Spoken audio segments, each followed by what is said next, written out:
What is up, everyone? Welcome to 5 things we learned from FPL Game Week 15. That is right, Game Week 15, and only one more week left. Yes, thank you very much. But yeah, FPL Game Week 15. Welcome. My name is Ryan, and welcome to the Football Chatbox. If you are new, make sure to hit the like button, subscribe, and let's get into the video.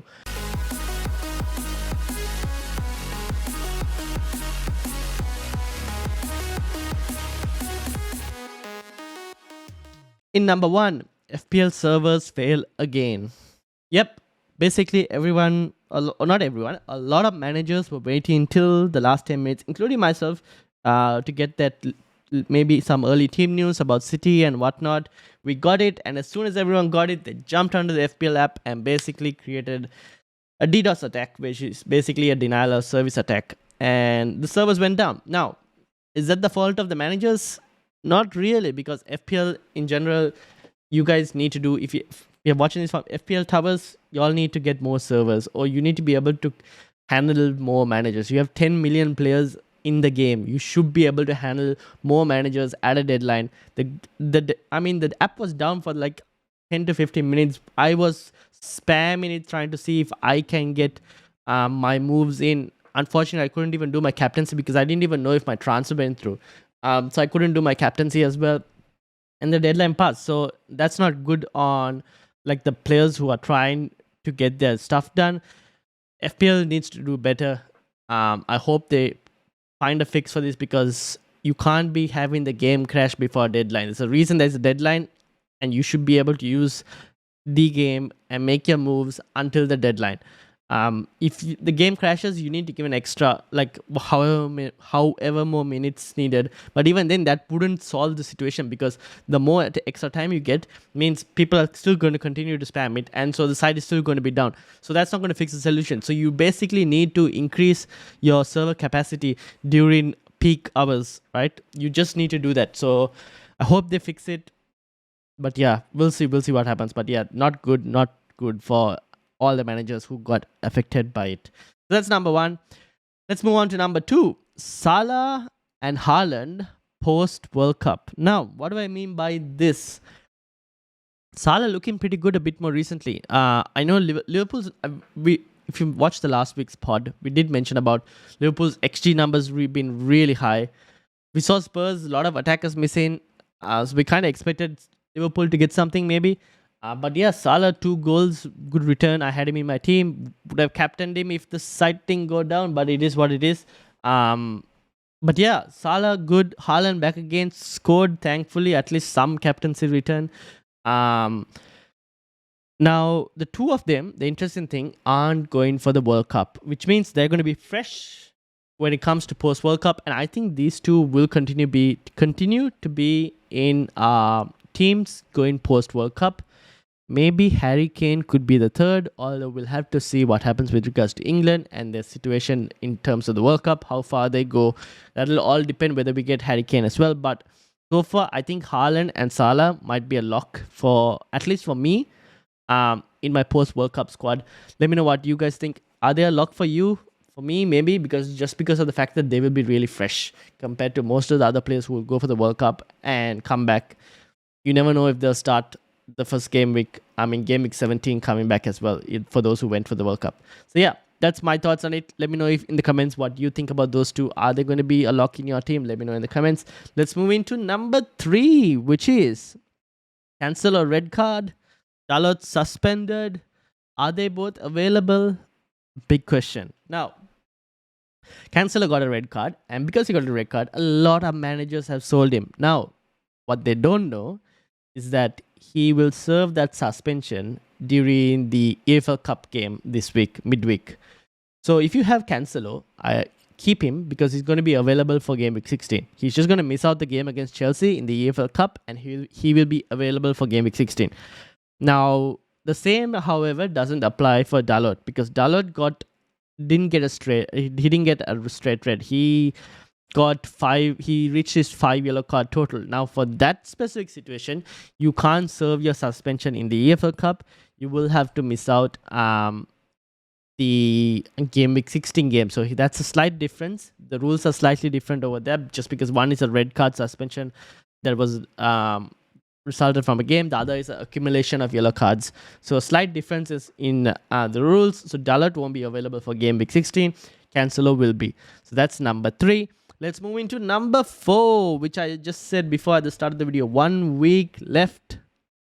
Thank God, man. 1 week left. I am looking forward to it. I think I've had 7 red arrows since game week 8. My not wildcarding in game week 8 and wildcarding in game week 9 has resulted in 7 red arrows since then.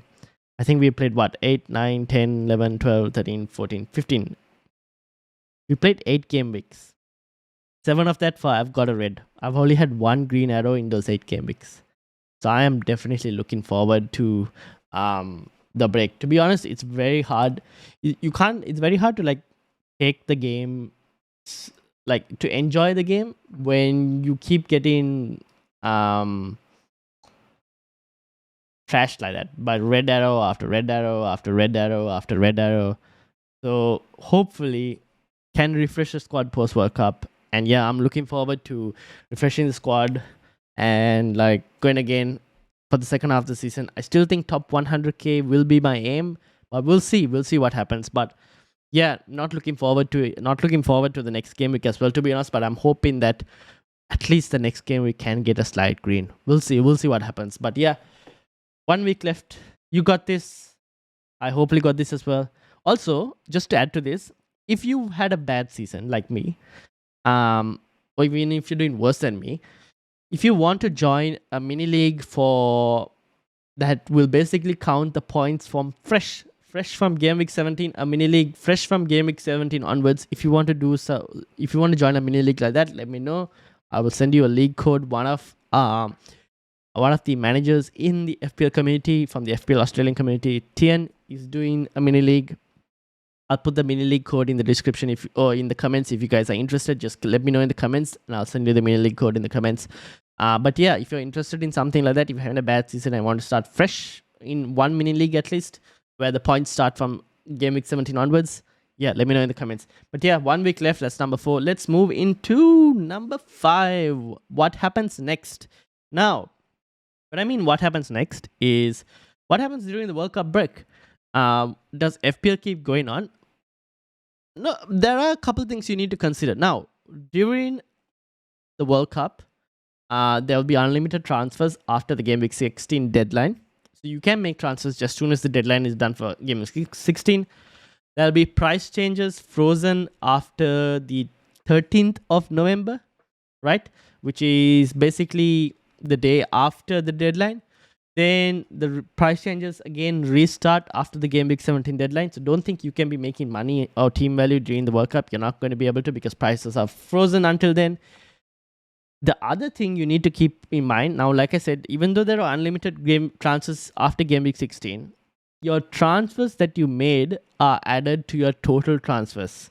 Now, what does this do? This could slightly affect your rank because if the transfers you make are added to your total transfer list, right?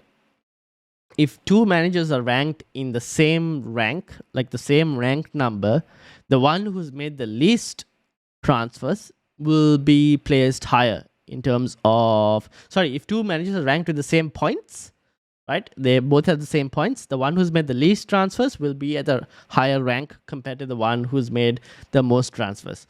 So I would recommend not tinkering on the FPL app itself. If you wanted to make transfers, don't tinker there.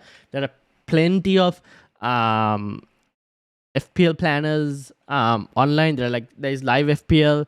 There's we've used FPL.team on the channel as well if you guys haven't seen. So there are planners available, tools available for you to be tinkering with your squad value. You can do that on those tools. Don't do it on the app. Wait till maybe near Christmas, around that time, to make your transfers, so that by then you are currently you're fixed on a squad that you want post World Cup. So then that would make sure that you avoid taking too many back and forward moves on the app itself. And then therefore the total transfers you do also becomes less and not more compared to maybe other managers who might be doing that. So could help you improve your chances in your rankings if you're on the same points as a lot of other people as well. So yeah, hopefully that information all helps you. That's basically the 5 things we learned from Gameweek 15, and also a few tips for you guys to go in the post World Cup. That'll be World Cup fantasy content. The game is out. I created a video as well about that, so make sure to check that out. We have a mini league as well going on for that, so just go check the video, or it'll pop up right here. Go check that video. Check out the mini league link as well. Join the mini league, World Cup fantasy. If you're playing World Cup fantasy, join that mini league, and I'm looking forward to playing it with you all. We will have content during that time as well, so make sure to like, subscribe, and thank you all for watching, and I'll see you all for the podcast tomorrow. Peace out, everyone. Hold me close till I get up. Time is barely on our side.